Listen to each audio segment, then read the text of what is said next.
کیوں ضروری ہے؟ اللہ کے رسول کا حلیہ پہچاننا اس لیے ضروری ہے تاکہ ہم کفر و شرک سے محمد رسول الله. كتاب الشمائل المحمدية للإمام الترمذي رحمه الله تعالى. كان رسول الله صلى الله عليه وسلم ليس بالطويل البائن ولا بالقصير. حضرت عبداللہ بن عباس نے پکڑ لیا. تم نے خواب دیکھا؟ ہاں. اچھا بتاؤ اللہ کے رسول کا حلیہ کیسے تھا؟ یہ ہم پکڑیں گے شمائل کو پڑھنے کے بعد ہر دجال کو پکڑیں. ولا بالجعد القطط ولا بالسبط بعثه الله. إن الحمد لله نحمده ونستعينه ونستغفره ونعوذ بالله من شرور أنفسنا ومن سيئات أعمالنا من يهده الله فلا مضل له ومن يضلله فلا هادي له وأشهد أن لا إله إلا الله وأشهد أن محمدا عبده ورسوله. يا أيها الذين آمنوا اتقوا الله حق تقاته ولا تموتن إلا وأنتم مسلمون.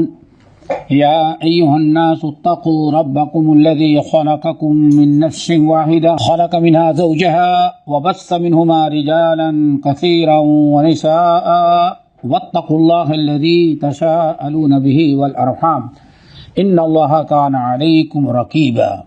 يا أيها الذين آمنوا اتقوا الله وقولوا قولا سديدا يصلح لكم أعمالكم ويغفر لكم ذنوبكم ومن يطع الله ورسوله فقد فاز فوزا عظيما. أما بعد فإن خير الحديث كتاب الله وخير الهدي هدي محمد صلى الله عليه وسلم وشر الأمور محدثاتها وكل محدثة بدعة وكل بدعة ضلالة وكل ضلالة في النار. باب نمبر 17. باب نمبر 17 باب ما جاء فی امامت رسول اللہ صلی اللہ علیہ وسلم. یہ 17 نمبر کا باب جو ہے جو نبی علیہ الصلاۃ والسلام امام ترمذی یہاں نقل کر رہے ہیں. اس کا مقصد ہے کہ نبی علیہ الصلاۃ والسلام کے امامہ یہ ثابت کرنا کہ آپ امامہ پہنتے تھے اور آپ کا امامہ کیسے ہوتا تھا. امامہ عربی زبان میں کہتے وہ لباس جو پورے سر کو ڈھانپ لیتا ہے لپیٹ لیتا ہے. اما یا ام کے معنی آتے ہیں پورا ہو جانا.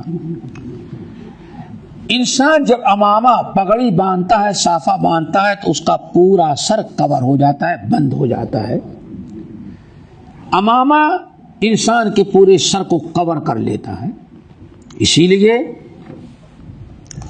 عربی زبان میں صافہ کو امامہ کہا جاتا ہے. اس باب میں امام ترمذی رحمۃ اللہ علیہ امامہ کا تذکرہ کریں گے. نبی علیہ السلام امامہ کیسے تھا, کیسے پہنتے تھے, کیا کلر ہوتا تھا, یہ ساری چیزیں اس باب میں بیان کریں گے.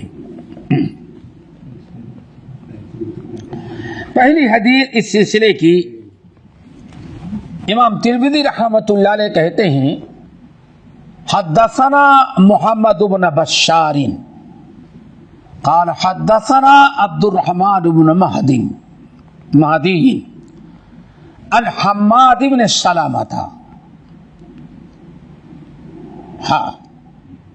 وحدثنا محمود بن غیلان قال حدثنا وکیع عن حماد بن سلمة عن ابی الزبیر عن جابر رضی اللہ تعالی عنہ قال دخل النبی صلی اللہ علیہ وسلم مکہ یوم الفتح وعلیہ امامۃ سوداء.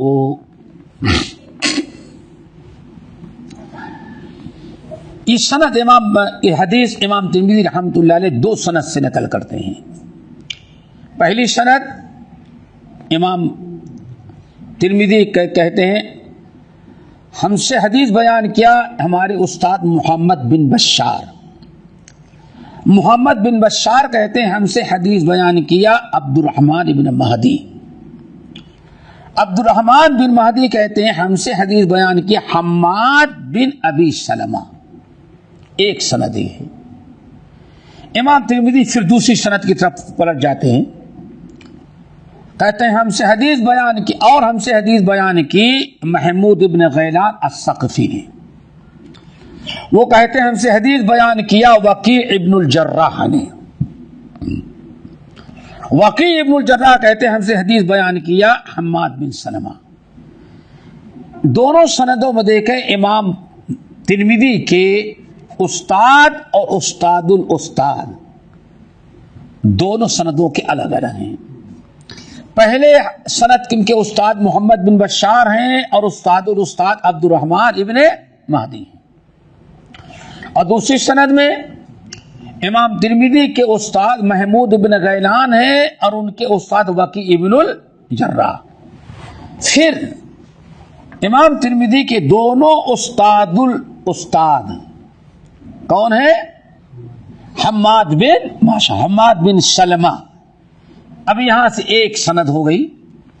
حماد بن سلمہ روایت کرتے ہیں ابو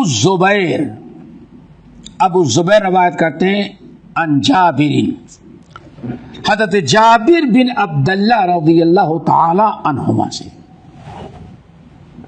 اب صحابی کا نام آیا, یعنی جو حدیث نقل کر رہے ہیں نبی علیہ الصلوۃ والسلام سے, وہ صحابی حضرت جابر بن عبداللہ رضی اللہ تعالی عنہما ہیں. کہتے ہیں کہ دخل النبی صلی اللہ علیہ وسلم مکہ یوم الفتح.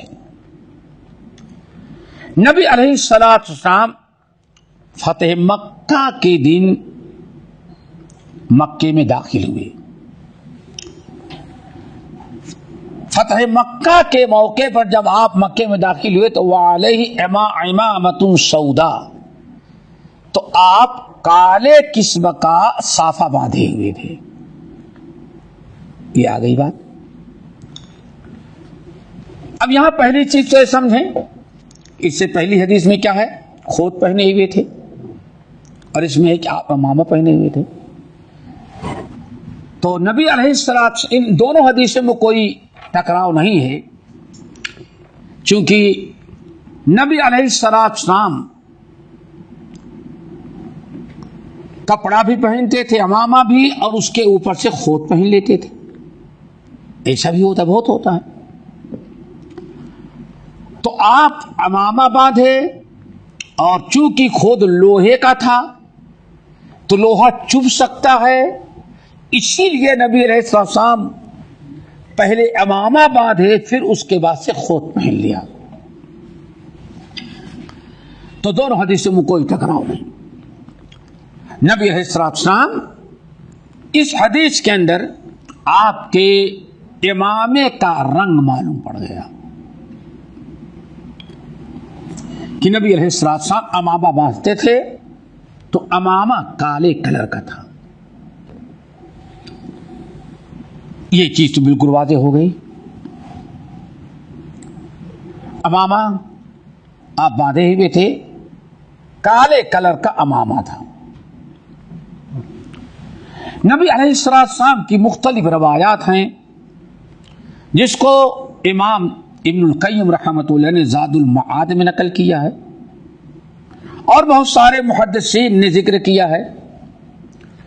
آپ صرف کالے ہی کلر کا عمامہ نہیں باندھتے تھے, بلکہ آپ سفید کلر کا اور دوسرے کلر کا بھی باندھا کرتے تھے. اور آپ لوگوں نے سن رکھا ہے پیچھے کہ سارے کپڑوں میں آپ کو سب سے پیارا سفید کپڑا ہوتا تھا. اگلی حدیث امام ترمذی کہتے ہیں حدثنا ابن ابی عمر قال حدثنا سفیان عن مصابر الوراق عن جعفر ابن عمرو بن حریث عن ابیہ, یعنی عمرو بن حریث صحابی, حدیث کو جو راوی ہیں عمرو بن حریث. کہتے ہیں رأیت النبی صلی اللہ علیہ وسلم یخطب علی المنبر وعلیہ امامۃ سوداء.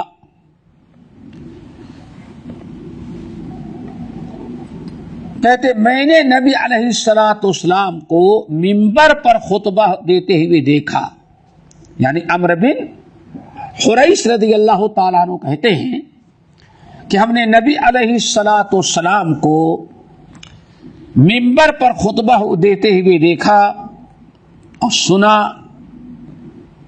میں نے دیکھا وعلیہ امامۃ سوداء کہ نبی علیہ السلام کالے کلر کا امامہ باندھے ہوئے تھے. اس حدیث میں بھی نبی علیہ الصلوۃ والسلام نے امام ترمذی رحمۃ اللہ علیہ نے حدیث نقل کیا اور بتایا کہ نبی علیہ السلام امامہ جو پہنی ہوئی تھی وہ کالے کلر کا تھا. آپ کے امامے کا رنگ معلوم ہوا. اگلی حدیث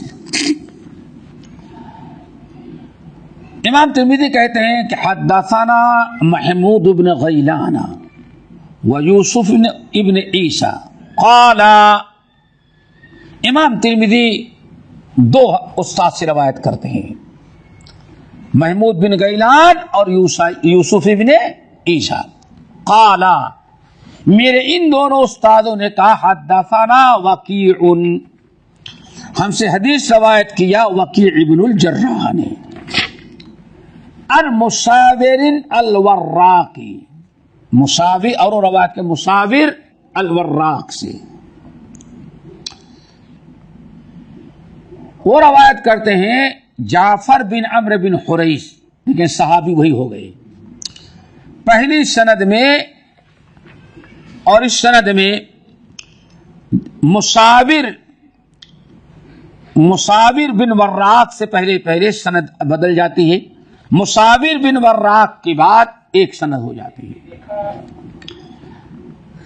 عمرو بن حریث کہتے ہیں کہ ان نبی صلی اللہ علیہ وسلم خطب الناس، ہم نے دیکھا کہ نبی علیہ السلام لوگوں کو خطبہ دے رہے ہیں وعلیہ امامۃ سوداء، اور آپ کے سر مبارک پر کالے رنگ کا صافہ باندھا ہوا تھا. یہ دونوں حدیثیں اس بات کی دلیل ہیں کہ آپ نے امامہ باندھا اور کالا کلر آپ نے استعمال کیا. دوسری روایتیں اور آئی ہیں جن میں کالے کے علاوہ، تو گویا کہ نبی علیہ السلام کے امامے کے مختلف کلر ہوتے تھے. اب آئیے آپ امامہ جو باندھتے تھے، باندھنے کا طریقہ کیا تھا؟ امامہ کیسے باندھا جائے گا؟ اس کے متعلق امام ترمذی رحمۃ اللہ علیہ کچھ حدیثیں نقل کرتے ہیں. امام ترمذی کہتے ہیں حدثنا ہارون بن اسحاق الحمدانی قال حدثنا یحییٰ بن محمد المدنی عن عبد العزیز بن محمد عن عبید اللہ ابن عمر عن نافع عن ابن عمر قال كان النبي صلى الله عليه وسلم اذا اتم سدل امامته بين كتفيه. قال نافع وكان ابن عمر يفعل ذلك. قال عبيد الله ورأيت القاسم بن محمد وسالما يفعلان ذلك. کتنی تفصیل ہے اس کے اندر. امام ترمذی حدیث نقل کرتے ہیں ہارون ابن اسحاق الحمدانی سے، اور وہ روایت کرتے ہیں یحییٰ ابن محمد المدنی سے، اور وہ روایت کرتے ہیں عبد العزیز بن محمد سے. عبد العزیز بن محمد روایت کرتے ہیں عبید اللہ ابن عمر، عبید اللہ ابن عمر عن نافع عن ابن عمر. عبید اللہ ابن عمر روایت کرتے نافع المدنی سے، یعنی حضرت عبداللہ ابن عمر ابن خطاب کے خادم اور غلام سے. نافع اپنے علم کی برکت سے امام بن گئے، حالانکہ تھے غلام، اللہ نے علم کے ذریعے ان کو بہت اونچا کر دیا۔ قال عبداللہ ابن عمر رضی اللہ تعالیٰ عنہما کہتے ہیں کان النبی صلی اللہ علیہ وسلم اذا اعتم، نبی علیہ الصلوۃ والسلام جب صافہ باندھتے تھے سادل امامتہ بین کتفیہ، تو نبی علیہ الصلوۃ والسلام اپنے شملے کو دونوں مونڈھوں کے درمیان پیچھے ڈال لیتے تھے۔ اب یہاں امامہ استعمال کرنے پہننے کا ایک طریقہ ذکر کیا گیا۔ امامہ انسان لپیٹتا ہے اور ایک کنارہ جو ہوتا ہے جو پیچھے ڈال لیتے اس کو شملہ کہا جاتا ہے۔ شملہ یعنی وہ حصہ امامہ باندھنے کے بعد جو پیچھے لٹکا لیا گیا اس کو کہا جاتا ہے شملہ۔ تو پتہ یہ چل گیا کہ نبی علیہ الصلوۃ والسلام امامہ باندھتے تھے، شملہ والا امامہ باندھتے تھے، اور شملہ پیچھے دونوں مونڈھوں اور کندھوں کے درمیان پیٹھ پر ہوتا تھا۔ یہ آپ نے سن لیا، ایک طریقہ ہے۔ آگے ذرا سنیں، قال نافع، امام نافع مولا عبداللہ ابن عمر المدنی کہتے ہیں وَقَانَ ابن عمر يَفْعَلُ ذَلِكَ،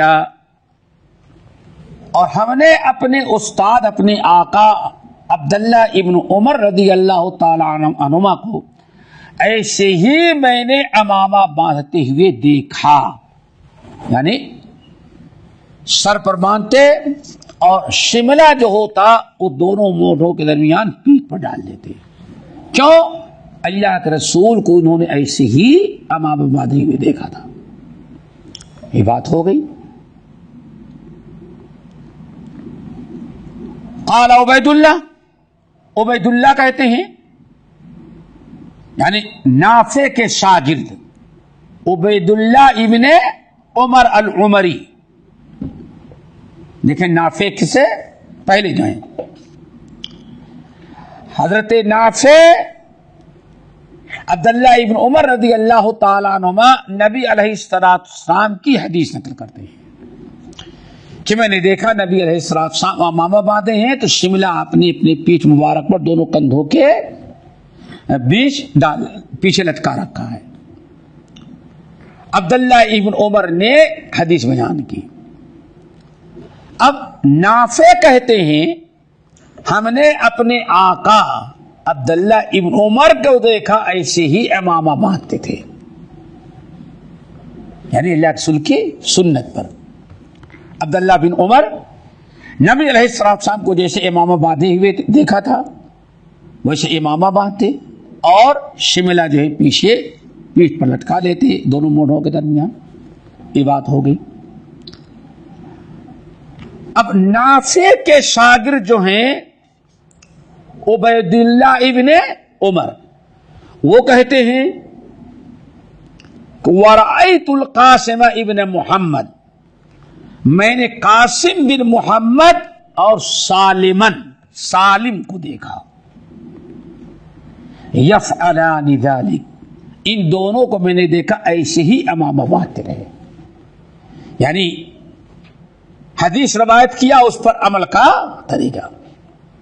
یہ دونوں کون ہیں؟ محمد، قاسم بن محمد اور سالم، یہ دونوں کون ہیں؟ اللہ اکبر۔ قاسم بن محمد ابو بکر صدیق رضی اللہ تعالیٰ عنہ کے پوتے ہیں۔ اللہ اکبر۔ محمد بن ابی بکر رضی اللہ تعالیٰ عنہ جو تھے ان کے بیٹے ہیں قاسم، صدیق اکبر کے پوتے۔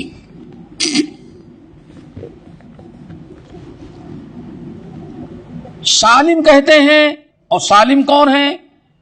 عبید اللہ ابن عمر کہتے ہیں میں نے دو کو دیکھا، ہم نے دو کو دیکھا، ایک تو قاسم بن محمد کو اور دوسرے سالم کو۔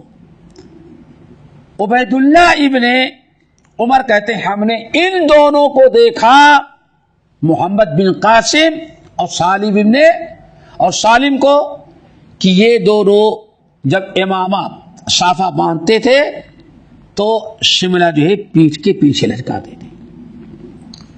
یعنی حضرت عبداللہ کا عمل اور ادھر تابعین کا عمل بیان کیا جا رہا ہے۔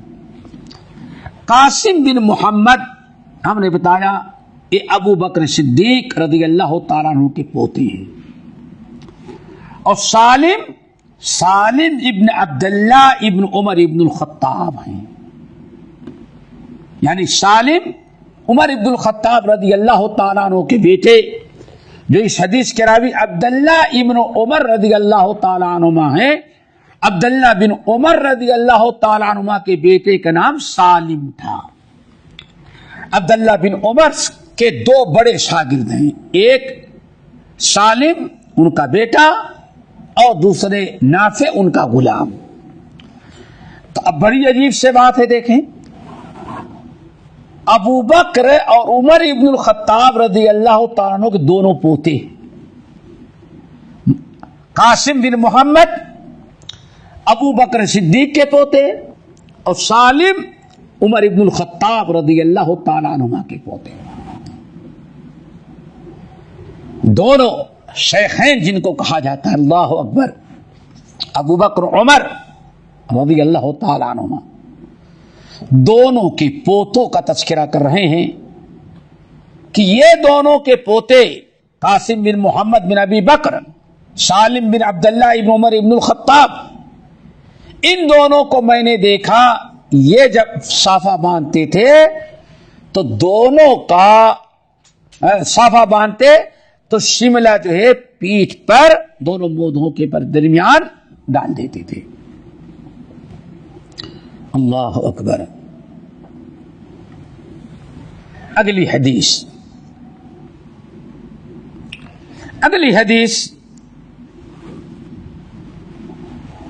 اللہ اکبر۔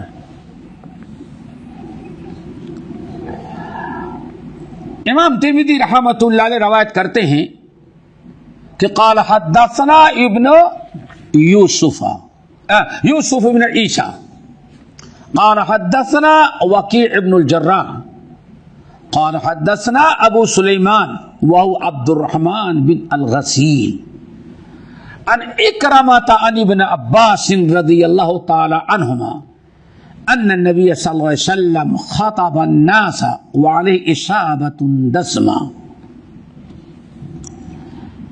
امام ترمذی رحمۃ اللہ علیہ اپنے استاد یوسف بن عیسیٰ سے روایت کرتے ہیں۔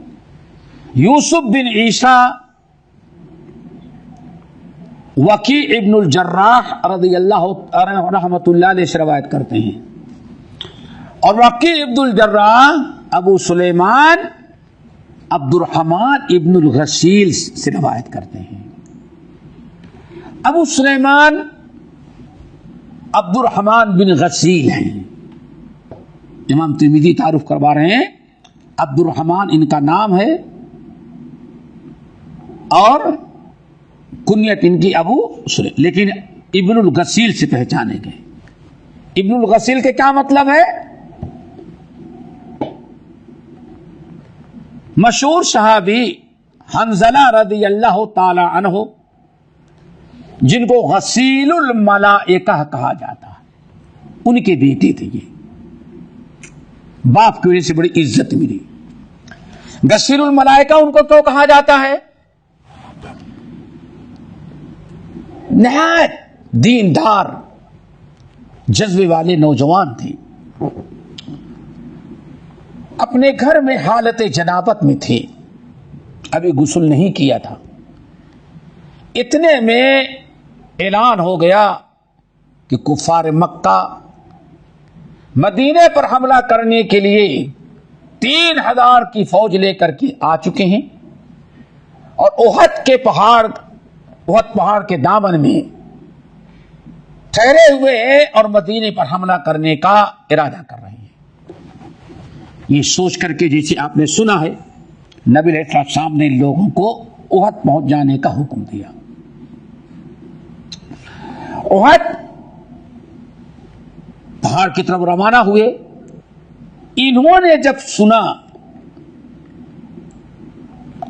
حضرت حنظلہ رضی اللہ تعالی عنہ کہ اعلان ہو گیا،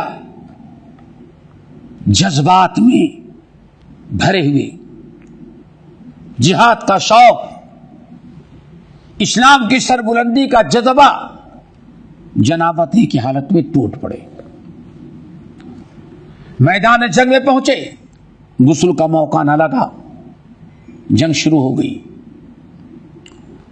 اور زبردست انہوں نے لڑائی لڑی، لیکن تیر اندازوں کے کچھ خطاؤں کی وجہ سے، جیسے قصہ معروف ہے، فتح تقریباً شکست میں تبدیل ہو رہی تھی۔ کفار مکہ نے دونوں طرف سے مسلمانوں کو گھیر لیا۔ شیطان نے آواز پھیلا دی کہ محمد قتل کر دیا صلی اللہ علیہ وسلم۔ اب بہت سارے لوگ نبی علیہ السلام کی شہادت کی خبر سن کر کے بڑی مایوس، افسردہ، غمزدہ، کچھ لوگ تلوار پھینک کے بیٹھے، کیا کریں گے لڑکے جب اللہ رسول کی حفاظت نہ کر سکے۔ بہت سارے مسائل کھڑے ہو گئے، کچھ لوگ ادھر ادھر ہو گئے، لیکن اکثر صحابہ جو تھے میدان جنگ میں گھیر لیے گئے تھے۔ تو جو لوگ کفار سے لڑتے لڑتے شہید ہو گئے تھے، اس میں حنظلہ رضی اللہ تعالی عنہ بھی تھے۔ حنظلہ دوبارہ مسلمانوں کو اللہ نے قوت و طاقت دی، کفار مکہ کو بھگایا، میدان چھوڑ کر کے بھاگے۔ سارے شہداء، زخمیوں کی مرہم پٹی کی گئی۔ نبی علیہ السلام خود بھی زخمی تھے۔ چاروں طرف سے شہداء کو اکٹھا کیا جانے لگا، سب کی لاشیں اکٹھا کی گئیں۔ اچانک لاشوں میں سے حضرت حنظلہ رضی اللہ تعالی عنہ کی لاش غائب ہو گئی۔ کسی کو کوئی پتہ نہیں ان کی لاش کہاں چلی گئی۔ سارے شہداء میں لاشیں ان کی لاش بھی رکھی گئی، سب کی لاشیں ہیں، تقریباً 70 کے قریب شہید ہوئے تھے، سب کی لاشیں ہیں، لیکن حضرت حنظلہ کی لاش غائب ہو گئی۔ تھوڑی دیر کے بعد ان کی لاش جب لائی گئی تو غسل دی گئی تھی، ان کی بدن سے پانی غسل کا ٹپک رہا تھا۔ لوگوں نے پوچھا کہ یا رسول اللہ یہ کیا ہے؟ اللہ تعالیٰ نے آپ پر وہی بھیجی کہ اس کو جنابت لاحق تھی، غسل کا موقع نہ لگا، اسی حالت میں شہید ہو گیا۔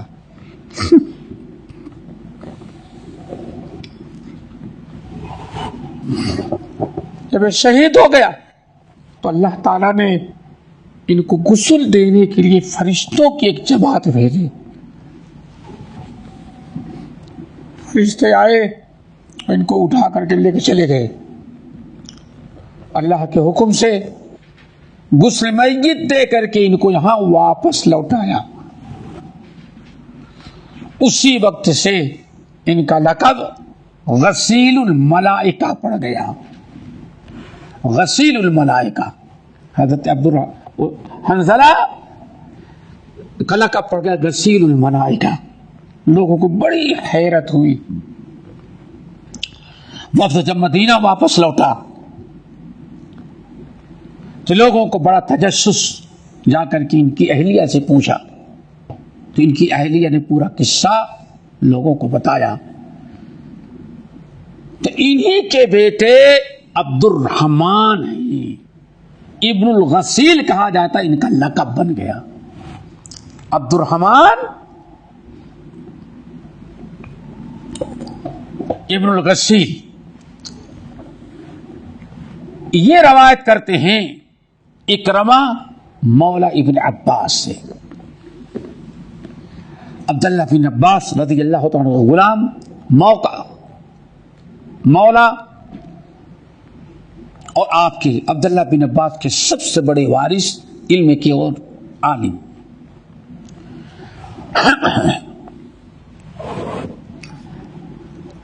عبداللہ بن عباس رضی اللہ تعالیٰ عنہ نے کہا ان النبی صلی اللہ علیہ وسلم خاطب الناس وعلیہ اصابۃ دسمہ. نبی علیہ السلام خطبہ دے رہے تھے، لوگوں کو خطاب کر رہے تھے، اور ہم نے دیکھا وعلیہ اصابۃ دسمہ، ہم نے دیکھا کہ نبی علیہ السلام کے سر مبارک پر اصابہ پگڑی بندھی ہوئی ہے.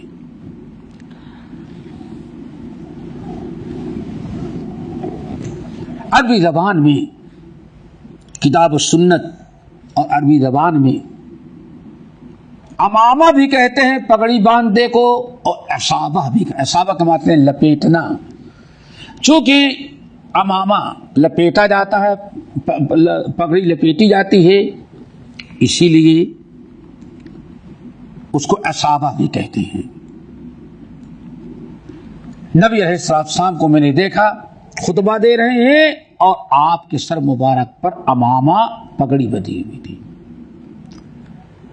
دسماء، اور ہم نے دیکھا وہ کالے کلر کا تھا. یہ حدیث اس سے پہلے جو کئی روایتیں گزری ہوئی ہیں، عمرو بن حریث کی، جابر بن عبداللہ کی، جس میں وضاحت کی گئی کہ نبی علیہ السلام جو امامہ باندھتے تھے، اور نبی علیہ السلام کالا امامہ باندھے ہوئے تھے. ان احادیث کو دیکھا جائے تو معلوم پڑتا ہے کہ فتح مکہ کے موقع پر بھی پہنا تھا آپ نے کالا امامہ باندھ رکھا تھا، اور اس کے علاوہ بھی مدنی زندگی میں دوسرے مواقع پر بھی آپ نے کالا امامہ استعمال کیا ہے. لیکن صرف کالا ہی نہیں استعمال کرتے رہے، بلکہ دوسرے کلر کا بھی استعمال ہوتا تھا. بہت سارے اہل علم نے بڑی اچھی بات کہی کہ آپ کالا امامہ اس لیے استعمال کرتے تھے زیادہ، اتنی روایتوں میں جو آئی ہے، کہتے ہیں کہ آپ اپنے سر مبارک پر تیل کا استعمال کرتے تھے.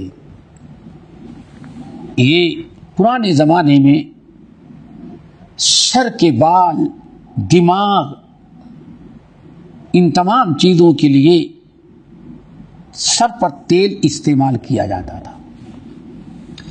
اور کمال تو ہے کہ تیل جو ہوتا ہے سردی اور گرمی ہر موسم کا الگ الگ ہوتا تھا. اللہ اکبر. اس سے بال مضبوط ہوتے، دماغ تر و تازہ رہتا.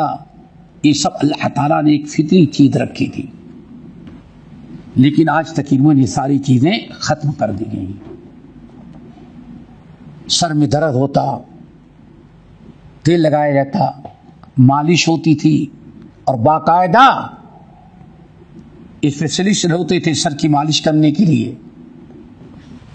اور واقعی بوڑھے ہو جانے تک انسان کے سر میں درد نہیں ہوتا تھا. یہ بہت ایک قسم کی ٹانک تھی بالوں کی.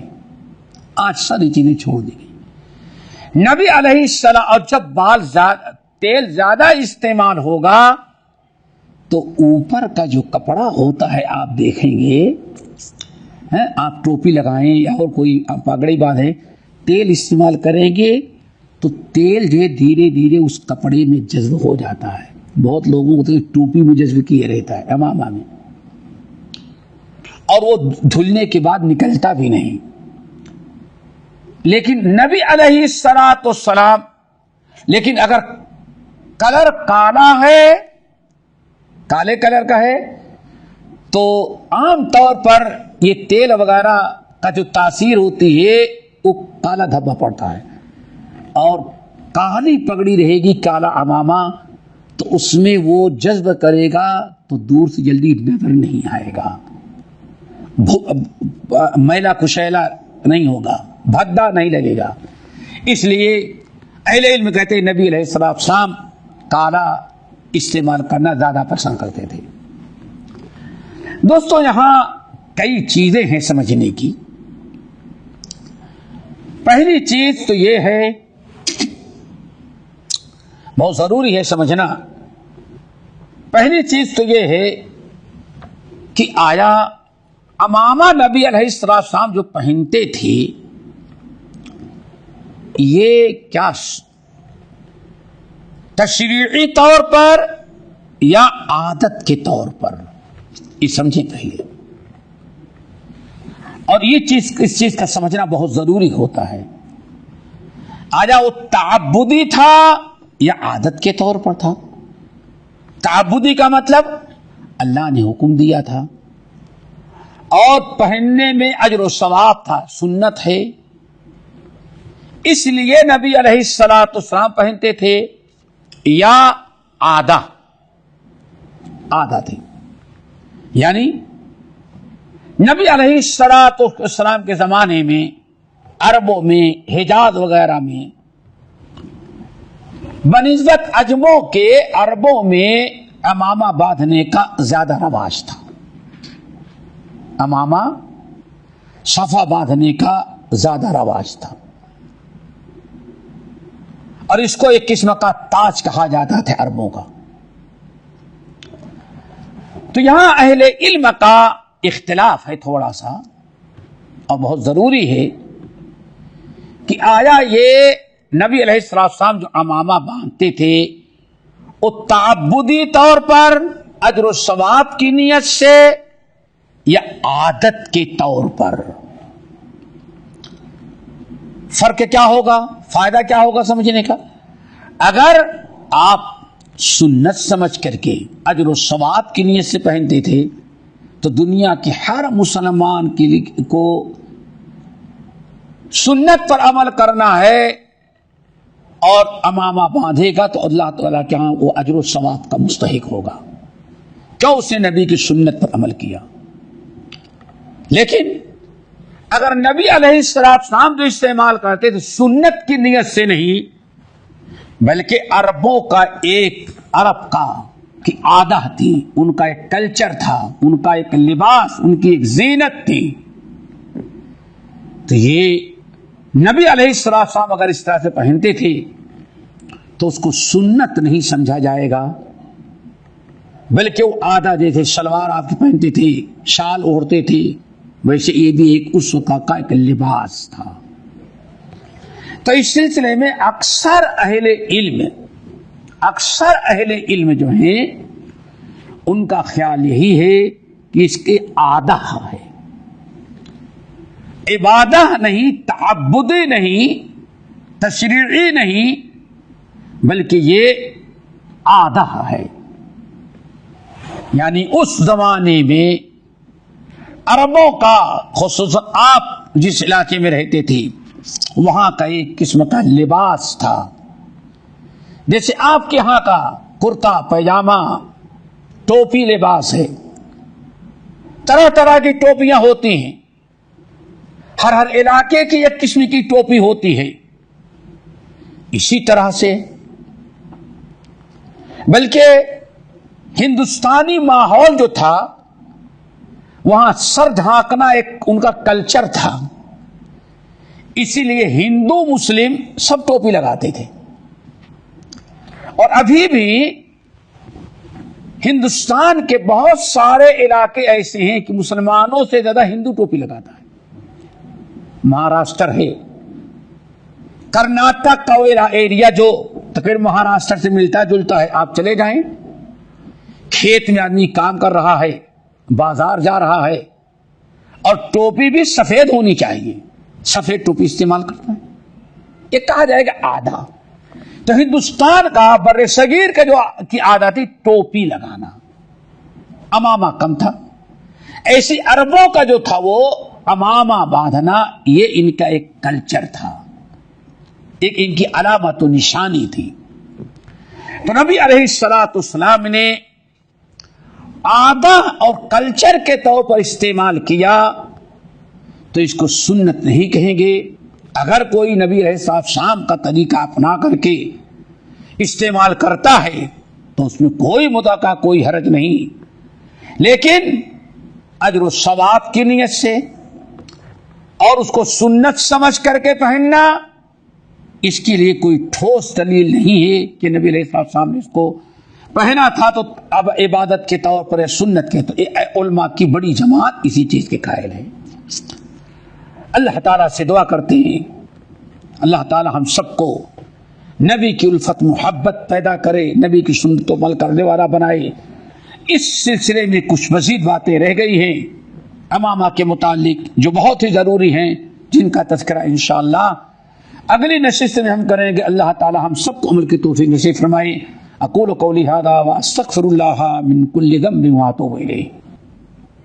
محترم حضرات، دینی بھائی اور بہنوں، شمائل ترمذی پر پچھلا درس جو ہو رہا تھا وہ نبی علیہ السلام کے عمامہ یعنی صافہ اور پگڑی پر، اور تقریباً جتنی حدیثیں اس باب میں تھی سب کا تذکرہ ہو گیا تھا.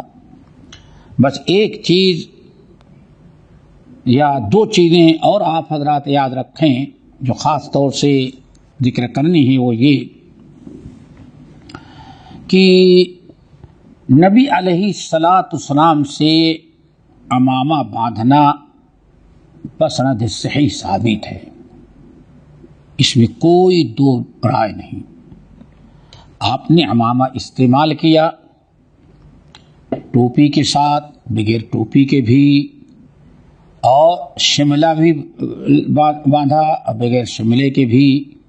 بہرحال احادیث صحیحہ صریحہ سے اس کا ثبوت موجود ہے کہ نبی علیہ السلام نے استعمال کیا ہے. بات اس میں ہے کہ آپ نے استعمال کرنے کا حکم بھی دیا، تاکید بھی کی نہیں کیا. یہ اصل مسئلہ ہے. جو پہلی چیز یاد رکھنی وہ یہ کہ آپ نے استعمال تو کیا، رسول اللہ صلی اللہ علیہ وسلم مختلف انداز سے عمامہ استعمال کیا، صافہ باندھتے رہے، لیکن کیا آپ نے حکم دیا، تاکید کی، یا کہ لوگوں کو سنت کے لیے سنت قرار دیا؟ کیا ایسا بھی ہے یا کہ نہیں ہے؟ تو باتفاق علماء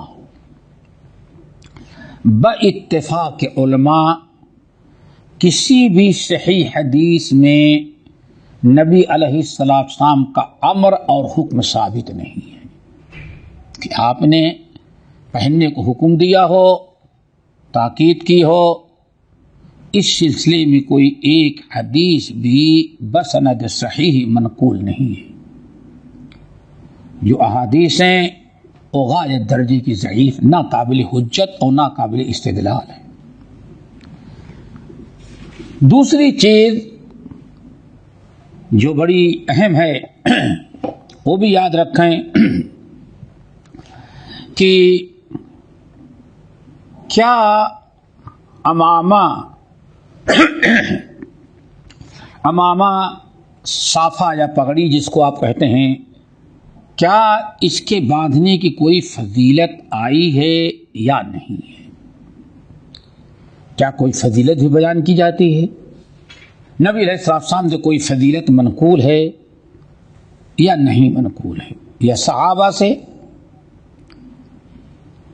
عمامہ استعمال کرنے کی کوئی فضیلت ثابت ہے یا ثابت نہیں ہے؟ یہ دوسری چیز یاد رکھنی ہے. تو یہ چیز اچھی طرح سے سن لیں، یاد رکھیں، محفوظ رکھیں کہ عمامہ استعمال کرنے کی فضیلت میں کوئی ایک حدیث بھی صحیح نہیں آئی ہے. جتنی احادیث آئی ہیں سب موضوع، جھوٹی اور نہایت درجے کی ضعیف، ناقابل استدلال. اس پر کسی عالم کا کوئی اختلاف نہیں ہے. محدثین کا اس بات پر اتفاق ہے کہ عمامہ پہننے باندھنے میں کوئی بھی حدیث بسند صحیح ثابت نہیں ہے. کوئی فضیلت نہیں منقول. مثال کے طور پر ایک حدیث جو بڑی مشہور بیان کی جاتی ہے کہ نبی علیہ الصلوۃ والسلام فرمایا، لوگ کہتے ہیں صلاۃ بعمامۃ خیر من 25 صلاۃ بلا عمامۃ. اگر کوئی آدمی عمامہ پگڑی صافہ باندھ کر کے نماز پڑھے تو اس کو 25 نماز کا ثواب ملتا ہے، یا 25 گنا زیادہ ثواب ملتا ہے بنسبت اس کے جو بغیر عمامے کے نماز پڑھتا ہے. پھر آگے وَجُمْعَةٌ بِعَمَامَةٍ خَيْرٌ مِّن 70 جُمْعَةٍ بلا عمامت.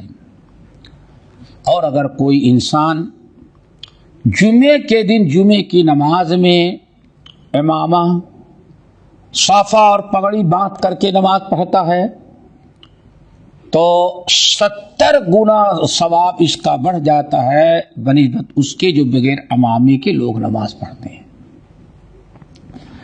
بس ایک مثال دیا.